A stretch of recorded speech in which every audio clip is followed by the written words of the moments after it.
अस्सलाम वालेकुम, नमस्ते। असां जो दोस्त कैलाश कुमार ऐं असांजी कम्यूनिटी में पहिरियों कर्नल थियो आहे। उन खे उनजी मान में, उनजी शान में असां हिकिड़ी सिंपल ऐं नंढड़ी गैदरिंग अरेंज कई कासमाबाद में।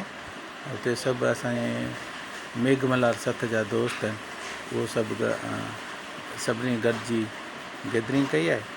ऐं पोइ असां गॾिजी कंहिं अजरक ॾिनी, कंहिं हार पाराया, पोइ गुलदस्तो खणी आए। पर ॾाढो सुठो आहे दोस्तनि मल। ऐं असां कम्यूनिटी खे हिते मुबारक हुजे। पाकिस्तान ज़िंदाबाद आल्सो, ऐं तरक़ी करे थी। ऐं असां वी विल ऑनर टू रेस्पेक्ट हिज एफर्ट्स। असांखे ॾाढी दोस्तनि खे ख़ुशी थी त कंहिंजे वर्क खे, कंहिंजी महिनत खे, ऐं असां कोशिशि कंदा आहियूं त कंहिंजी महिनत खे, कंहिंजी रिसर्च खे प्रमोट कयूं ऐं हुनखे ॿिनि आम माण्हुनि ते पुॼायूं त महिनत सां ज़िंदगी जा काफ़ी मसइला हल थींदा आहिनि। महिनत ई मेन ज़रियो आहे जंहिंसां इंसान तरक़ी बि करे सघे थो, ख़ुशि ऐं ख़ुशहाल थी सघे थो। तो असांजो दोस्त सदाईं असां सां गॾु हूंदो आहे, कैलाश, जंहिं महिनत करे सुठे इहदे ते पहुतो आहे। ऐं कर्नल आहे आर्मी में, डॉक्टर बि पाण आहे।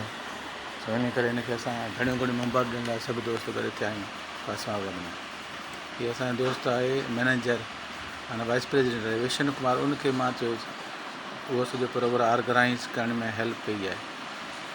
असांजी बुरे मल बि ऑर्गेनाइज़ में हेल्प कई आहे। उनखे बि छा कयो असां, कोशिशि कई, उनखे बि असां इहे खारायो आहे, केक खारायो। तो रेंडमिटी आहे।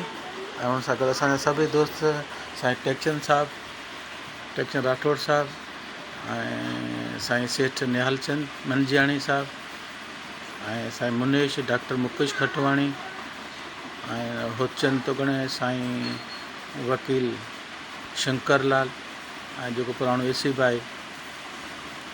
इहो सभु दोस्त गॾु हुआसीं। ऐं उन सां गॾु साईं आकाश संतोर आहे, जेका जनरल स्ट्राइकर आहे। साईं भूरूमल चागलाणी वॾी एफर्ट सां सभु हिते गॾु थिया आहियूं। सभई दोस्तनि सभिनी कंहिं शालूं, कंहिं अजरक, कंहिं गुलदस्तो, ऐं सभु दोस्त ॾाढा ख़ुशि थिया आहिनि। ऐं डेफिनेटली कैलाश साहिब खे बि ख़ुशी थी हूंदी। ऐं इन करे सभिनी महिरबानी, थैंक यू, अल्लाह हाफ़िज़। अच्छा, सभिनी खे ॿुधाइण लाइ असांजी जेका हैदराबाद में मेघवाड़ सत खां आहे, उहो थर जे माण्हू खे ऐं कम्यूनिटी जे माण्हू खे, स्पेशली थर जे माण्हू खे असां डिफरेंट प्रोग्राम कराईंदा आहियूं। उनखे अन्न ॾींदा आहियूं, उनखे इज़त ॾींदा आहियूं, जीअं ॿियनि जे लाइ हिकिड़ो सुठो इंस्पिरेशन थी सघे। ॿी जेका असांजी यूथ आहे, उहो पंहिंजे मुल्क लाइ, पंहिंजी क़ौम लाइ, पंहिंजे सूबे लाइ महिनत करे सघे ऐं ख़िदमत करे सघे पंहिंजे सूबे लाइ। उन करे सभिनी दोस्तनि इहो चयो त गॾिजी यूथ आहे, जेका डेफिनेटली हिन मुल्क जी सरमायो आहे, उनखे इनकरेज कजे। सो उन लाइ प्रोग्राम नंढा कंदा आहियूं। ऐं सभिनी दोस्तनि महिरबानी अलाह।